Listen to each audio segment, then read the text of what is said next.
Hello everyone. In this video, we're going to be covering the Find and Replace tool on Microsoft Word.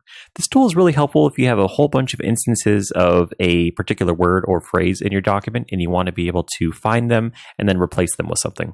So right now we have, I'm not sure how many times lorem ipsum is mentioned in this document. Right now we have it mentioned at the beginning. So let's just copy it and let's paste it a few times throughout our document. And after this, we're going to replace every time it was mentioned throughout the document, we'll replace it using the Find and Replace tool. So I'll put it once in each one of these paragraphs. Okay, that should be good. All right, now once we have, we know what we're trying to find and what we're trying to replace. If we come up here to the Home tab, you're going to come over here to the Editing section, and we have this option called Replace. Now what we're going to do is we're actually going to go ahead and type in the word or phrase that we're trying to find and then replace. So right now it's lorem ipsum.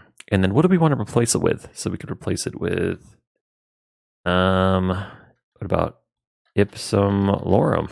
we'll just flip it. So now what we could do is we can decide how many times, I guess we can kind of cycle through and see how many times it's mentioned.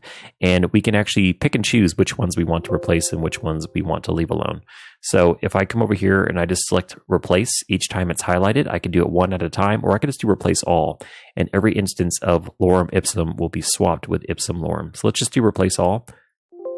And it says all done. We made 5 replacements. So if we scroll through ipsum lorem, ipsum lorem, ipsum lorem, ipsum lorem. So you can see every time it was mentioned, it actually went ahead and replaced it. But again, if you come back over here, you can do it one at a time if you're only trying to maybe modify a handful of references to that particular word or phrase or whatever you're trying to change.